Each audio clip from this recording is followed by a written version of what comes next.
घमंडी जेठानी का बंटवारा। शोभा की दो बहू थी, जिनमें से एक बड़ी बहू गोरी और छोटी बहू काली थी और गरीब परिवार से भी थी। लेकिन शोभा की बड़ी बहू अमीर तो थी, वहीं उसे अपनी अमीरी और अपनी खूबसूरती का बहुत घमंड था। शोभा की बड़ी बहू अभी गर्भवती थी, जिसके चलते शोभा उसकी बहुत सेवा करती थी। माँ जी, अरे कहाँ मर गई हो आप? अब क्या दिखाई नहीं देता है? मेरे पेट में बच्चा है और उसे हर थोड़ी देर में भूख लगती है। आज आपने मेरे लिए क्या बनाया है? एक बार हुक्म तो कर बहू, जो तेरा मन करेगा वही तुझे खाने के लिए मिल जाएगा। सुबह से ही समय हो गया है और आपको अब समय मिला है मेरे खाने की पूछने के लिए। मुझे अभी के अभी गर्मा गर्म पकौड़ा और कोफ्ते की सब्जी खानी है। जाइए और अपनी उस निकम्मी बहू से बनवाइए। बस बहू यही खाना है? रुक, ये सब तो मैं अभी उस कल्लो मसानी से बनवा देती हूँ। शोभा ऐसा कहकर अपनी छोटी बहू काजल को आवाज लगाने लगती है। अरे काजल, काजल, अरे कहाँ मर गई तू? ये कलमुही पता नहीं कहाँ मर जाती है। अरे काजल, तुझे मेरी आवाज भी नहीं आ रही है क्या? तभी काजल आती है और उसकी सास कहती है, तुझे दिखाई नहीं देता? तेरी जेठानी सुबह से भूखी है, ऊपर से वो गर्भवती भी है, तो जल्दी से उसके लिए खाना लेकर आ। और सुन, खाने में पकौड़े और कोफ्ते बनाने हैं, अब जा। काजल अपनी सास की बात सुनकर रसोई में आ जाती है और खाना बनाना शुरू कर देती है। लेकिन खाना बनाते बनाते उसे खांसी आने लगती है। हे भगवान, कितनी ज्यादा खांसी हो रही है मुझे। आज अर्जुन जी घर पर आ जाएंगे तो उनसे दवाई लाने के लिए कहूंगी। काजल खाना बनाकर अपनी जेठानी के कमरे में उसे देने के लिए जाती है। ये लो दीदी, खाना खा लो। काजल को देखते ही नताशा उसके ऊपर जोर जोर से चिल्लाने लगती है। हे भगवान, काली शक्ल की, तू मेरे कमरे में क्यों आई है? तेरे ये कालेपन की छाप मेरे बच्चे पर पड़ गई तो वो भी काला हो जाएगा, और मैं नहीं चाहती कि मेरा बच्चा तेरी तरह काला हो। चली जाए यहाँ से और दोबारा आ मत जाइयो। मैं चली तो जाऊंगी, लेकिन पहले मैं आपके कमरे की साफ सफाई तो कर दूं। देखिए जरा, कितना गंदा हो रहा है पूरा कमरा।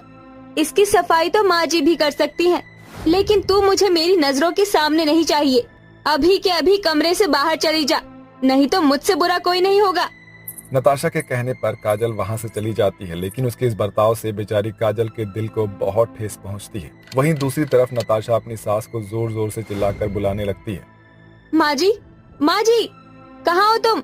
जल्दी से यहाँ पर आओ। अरे बहू, अब क्या हो गया? अब कौन सा पहाड़ टूट पड़ा है तुझ पर? क्या कहा आपने मुझसे? अरे बहू, कुछ नहीं। ये बता, बात क्या हुई है? क्यों इतनी जोर जोर से चिल्ला रही है? तुम्हें कितनी बार कहा है मैंने माँ जी, इस कमरे में उस काली कलूटी को मत आने दिया करो। क्या आप मेरे लिए खाना नहीं ला सकती थी? उसे लाने की क्या जरूरत थी?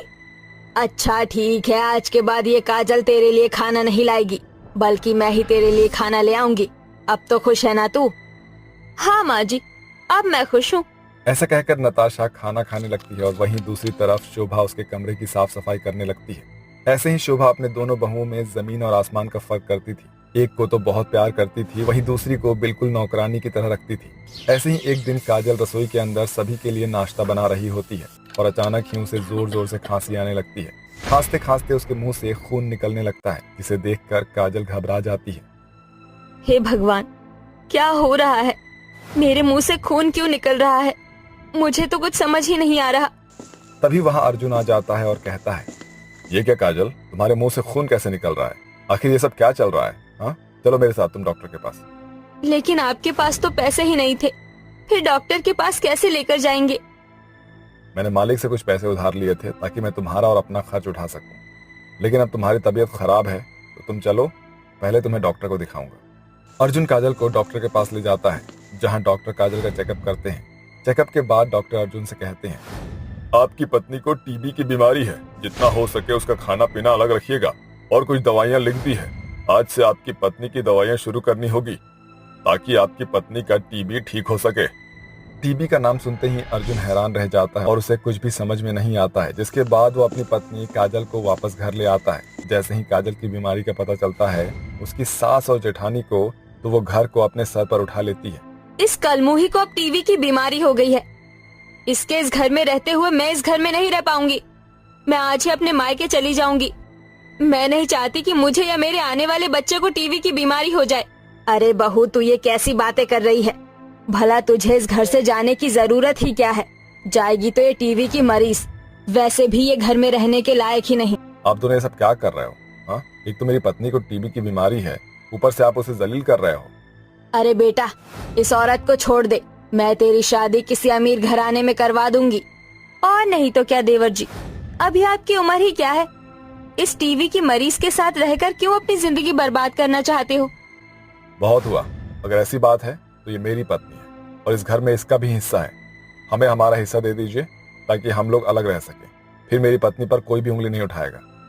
अर्जुन के कहने पर दोनों बहुओं का घर में बंटवारा हो जाता है और घर के बीचों बीच एक दीवार खड़ी हो जाती है, जिसके एक तरफ नताशा होती है तो दूसरी तरफ गरीब काजल और उसका पति अर्जुन होता है। घर का बंटवारा तो हो ही जाता है, लेकिन शोभा की शामत आ जाती है, जिसके चलते शोभा को बहुत सारे काम खुद करने पड़ते थे। अरे माँ जी, खड़ी खड़ी मेरा मुंह क्या देख रही हो? मेरे पैरों में बहुत दर्द हो रहा है, एक काम करो, मेरे पैर दबा दो। शोभा को ना चाहते हुए भी नताशा के पैर दबाने पड़ते थे। ये सब देखकर उसे बहुत बुरा लगता है। इसी प्रकार नताशा शोभा का जीना हराम कर देती है और बेचारी शोभा बीमार पड़ जाती है। बीमार पड़ते ही नताशा को अपने काम खुद से करने पड़ जाते हैं। उसका आखिरी महीना चल रहा होता है, वो भूखी प्यासी अपने बिस्तर पर होती है। एक तरफ माँ जी बीमार है और दूसरी तरफ मुझे बहुत जोर से भूख लगी है। मेरी तो इतनी भी हालत नहीं है कि मैं खुद के लिए कुछ बना पाऊँ। नताशा को ऐसा कहकर अपनी देवरानी याद आने लगती है, लेकिन तभी उसे लेबर पेन शुरू हो जाता है, जिसके दर्द से वो चिल्लाने लगती है। उसके चिल्लाने की आवाज से काजल फौरन घर के दूसरी तरफ जाती है और नताशा से कहती है, चिंता मत कीजिए दीदी, आपका बच्चा सही सलामत होगा और इस दुनिया में आएगा, आप बस हौसला रखिए।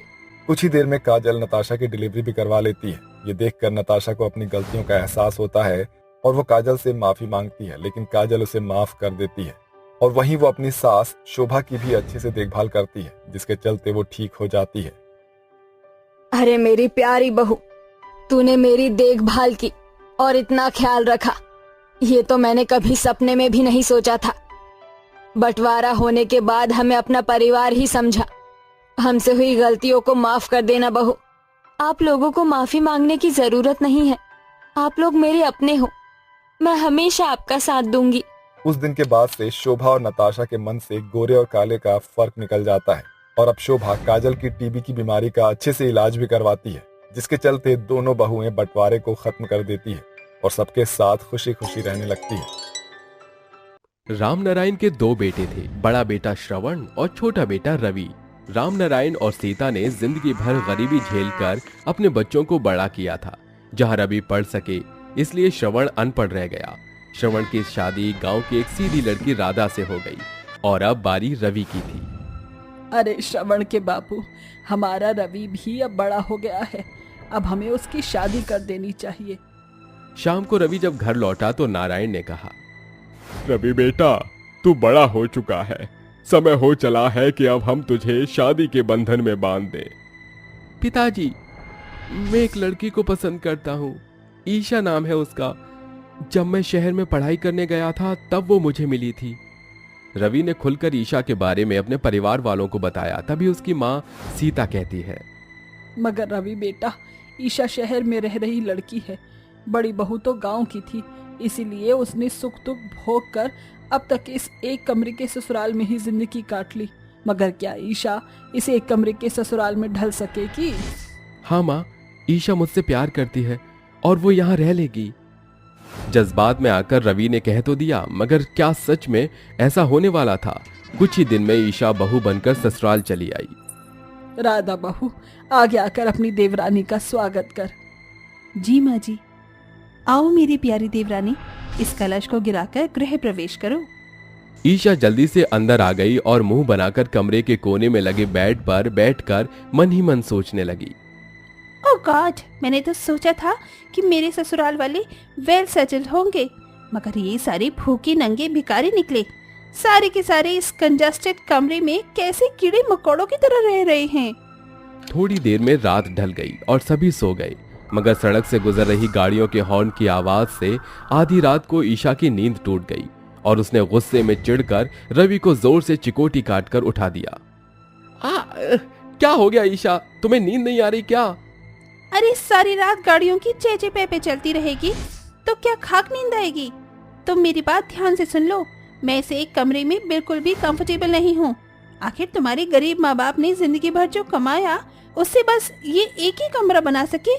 पता नहीं ये एक कमरा भी खरीदा हुआ है या फिर किराए का है। ईशा, ऐसा नहीं है।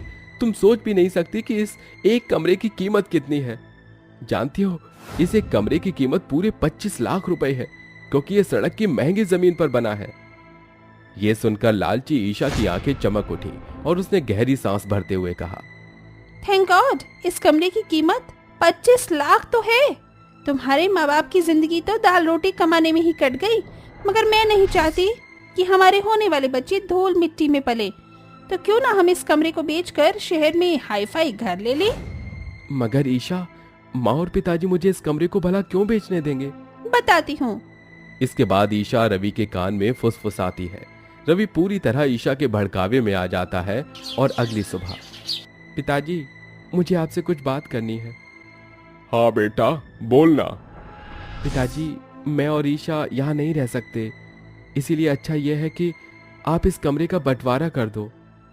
बंटवारे की बात सुनकर नारायण और सीता को बड़ा झटका लगा। अरे देख रही हो भाग्यवान, हमारा बेटा इस कमरे का बंटवारा चाहता है। रवि, मेरे भाई, तू ये कैसे भूल सकता है? पिताजी और माँ ने सालों तक गरीबी झेलकर पाई पाई जोड़कर इस कमरे की एक एक ईंट खरीदी थी, और तू आज इनका बंटवारा चाहता है। जेठ जी, प्लीज ये झूठे मूठे आंसू मत दिखाइए।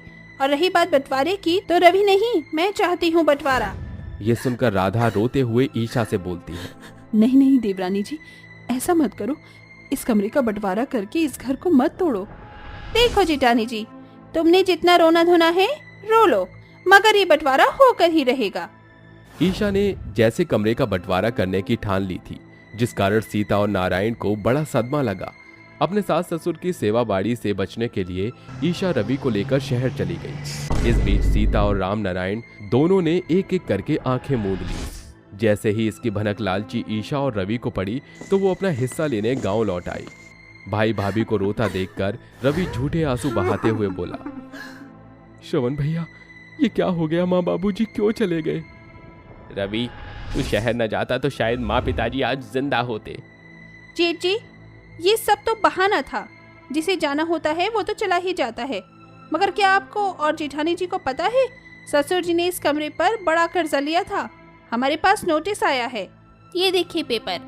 ससुर जी के बाद अब आप इस घर के बड़े हैं, इसलिए इस पर आपके दस्तखत चाहिए। अपने माता पिता के जाने के सदमे में श्रवण पूरी तरह डूबा हुआ था और वो दोनों ही अनपढ़ थे। इस बात का ईशा ने बड़ी चालाकी से पूरा फायदा उठाया और उस कमरे को आखिर में छल कपट से हड़प लिया और उनके सामान के साथ उन्हें घर से निकाल दिया। चलो चलो जेठानी जी, उठाओ अपनी गरीबों वाली गठरी और निकलो इस कमरे से। देवरानी जी, इस कमरे पर जितना हक आपका है उतना ही मेरा भी है। हम यहाँ से क्यों जाए? क्योंकि अब ये कमरा आपकी देवरानी यानी कि मेरा और मेरे पति का है। आपने और जेठ जी ने पूरे होशो हवास में बंटवारे के तौर पर ये कमरा हमारे नाम कर दिया है। देवर जी, आप भी देवरानी जी के दगाबाजी में शामिल थे। एक बार भी नहीं सोचा कि हम कहाँ जाएंगे। देखो भैया भाभी, न तो आप दोनों सीताराम हैं और न ही मैं लक्ष्मण, जो बीवी को छोड़कर बनवास काटूं। और रही बात आप दोनों के रहने की, तो पिताजी का खेत आप रख लीजिए। आखिरकार दगाबाजी के उस बंटवारे में जहां एक तरफ ईशा और रवि का लालच पूरा हो गया, वहीं श्रवण और राधा के सिर से छत छिन गई और लाचार होकर वो खेत के छोटे से हिस्से में चले आए। राधा, इस खेत की हालत तो कितनी बंजर बेकार पड़ी है, यहाँ हम कैसे रहेंगे? अजी, मुझे थोड़ा सा समय दो, मैं इस खेत को साफ कर देती हूँ। राधा ने खेत को साफ कर दिया और श्रवण लकड़ी और पुले इकट्ठा करके रहने के लिए फूस का एक घर बना लिया। उस गरीबी में भी राधा और श्रवण ने भगवान से कोई शिकायत नहीं की। इसी तरह कुछ दिन बीत गए और एक रात बड़ा तूफान उठा, जिससे कई घर ढह गए। रवि का घर भी उन्हीं में से एक था। रवि, हमें जल्दी जल्दी घर से निकलना होगा। भूकंप के झटके महसूस करके रवि और ईशा घर से निकलकर भागे, जिसके साथ अचानक से कमरे की सभी ईंट ढह गईं। तभी एक ईंट छिटक कर ईशा के सिर पर आ लगी और वो वहीं बेहोश हो गई। ईशा, उठो ईशा, आंखें खोलो। ईशा के सिर से खून निकल रहा है, मुझे कुछ करना होगा। रवि रोते हुए ईशा को गोदी में उठाकर भागता हुआ अपने भैया भाभी के घर पहुंचता है। भाभी, भैया, दरवाजा खोलो। देवर जी, आप और ईशा की ऐसी हालत कैसे हो गई? रवि रोते हुए राधा को सारी बात बताता है, जिसके बाद राधा उन्हें घर में बुलाती है और अपनी साड़ी का आंचल फाड़कर ईशा के सिर पर बांध देती है और सभी सारी रात जागते रह जाते हैं। अगली सुबह ईशा को जब होश आता है तो वो खुद को अपनी जेठानी के घर में देखकर हैरान रह जाती है। उठो मत ईशा, तुम्हें आराम की जरूरत है। भगवान का शुक्र है देवरानी जी, तुम्हें होश आ गया है, वरना हमारा दिल तो बैठे ही जा रहा था। ईशा, राधा भाभी ने सारी रात जागकर तुम्हारा ख्याल रखा है।